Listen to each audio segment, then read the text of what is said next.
सावंत साहब, वेदांता देखिएगा। अच्छा, वेदांता और अदानी पोर्ट दोनों देख डालिए ताकि समय थोड़ा सा अपन मैनेज कर पाए। वेदांता कल बोर्ड मीट का आउटकम आया, 11 रुपए पर शेयर का बढ़िया डिविडेंड डोल आउट हो रहा है। 8,500 करोड़ रुपए कह रहे हैं वाया इश्यूएंस ऑफ सिक्योरिटीज हम रेज करेंगे। और तीसरा, वेदांता कॉपर इंटरनेशनल एक प्लांट सेटअप कर रहे हैं सऊदी अरेबिया में, जिसकी 125 KTPA कैपेसिटी होगी। खबरें अच्छी हैं। अदानी पोर्ट्स के लिए लेकिन थोड़ी सी गड़बड़ा गई खबर।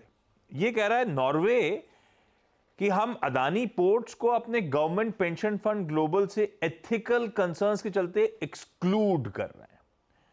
और है बड़ा government pension fund global, large state में आपको हमेशा नाम नजर आता है क्योंकि दुनिया भर के लार्ज फंड्स में से एक है। दुनिया भर की इक्विटी का 1.5% इकलौता फंड ओन करता है। और ये कह रहा है हम एथिकल कंसर्न्स के चलते अदानी पोर्ट, और रीजन उन्होंने दिए हुए हैं, इसलिए एक्सक्लूड कर रहे हैं। इनमें से किसी में ट्रेड दिख रहा है क्या? वेदांता कल जाते आते वैसी तेजी में था, कल जाते थे और तेजी दिखा गया। अदानी के लिए थोड़ी सी खबर तो निगेटिव ही है, सेंटिमेंट निगेटिव तो है ही है। तो आशीष जी, अगर वेदांता की बात करें, ये क्लियर कट ब्रेकआउट और स्ट्रेंथ दिखा रहा है। यहाँ पे एक डिप आनी चाहिए। जो कल की क्लोजिंग थी वो करीबन 433 432 के आसपास थी। ये स्टॉक अगर 422 424 के आसपास मिले, एक अच्छे लेवल पे बाय हो जाएगा। स्टॉप लॉस लगेंगे 415 415। वहां से आप एक नेक्स्ट टारगेट एक्सपेक्ट कर सकते हो 450 55 का। जहां तक अडानी पोर्ट्स की बात है, तो यहाँ कल जो हाई बना हुआ है वो एक रेजिस्टेंस नजर आ रहा है। अहम रेजिस्टेंस को ये टकरा है और मुझे लग रहा है ये करीबन 1365।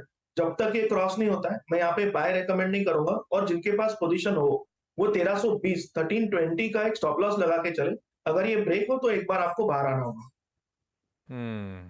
थोड़ा सा वॉच आउट करिए। दोनों स्टॉक्स इंटरेस्टिंग, लेकिन दोनों में ब्यूटीफुली सावंत साहब ने आपको एक्सप्लेन कर दिया किस तरह के समीकरण बैठ रहे हैं। कंटेनर कॉर्पोरेशन कॉनकॉर, ठीक है, आय 6.5% बढ़ी, उसके सामने EBITDA 11.5% बढ़ा। मतलब मार्जिन इंप्रूव हुए, एक्सपैंड हुए। 90 बेसिस पॉइंट्स का मार्जिन एक्सपेंशन और मुनाफा 13.5% बढ़ा है। वॉल्यूम्स अच्छे आए, 11.5% वॉल्यूम्स बढ़े, उसके सामने आय 6.5% बढ़ी। इसका मतलब रियलाइजेशंस थोड़े से पेन में थे। तो मिले जुले नंबर इसलिए कह रहा हूं, अदरवाइज एक्सपेंशन है मार्जिन वगैरह में, हाईलाइट वॉल्यूम ड्रिवन ये पूरा मोमेंटम। सेठ साहब, लेकिन चार्ट्स पे कैसा है ये कंटेनर कॉर्पोरेशन?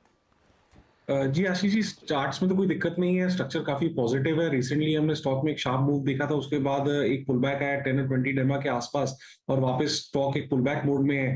अगर risk reward point of view से देखें तो अराउंड 1010 1020 एक स्ट्रॉन्ग सपोर्ट एरिया है इसका।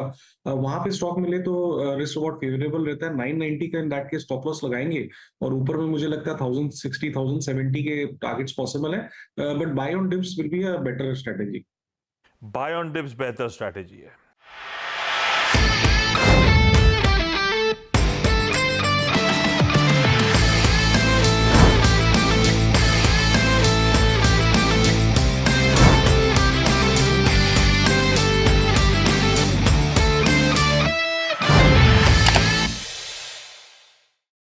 बता दें कि मनी कंट्रोल पर दिए गए विचार एक्सपर्ट्स के अपने निजी विचार होते हैं।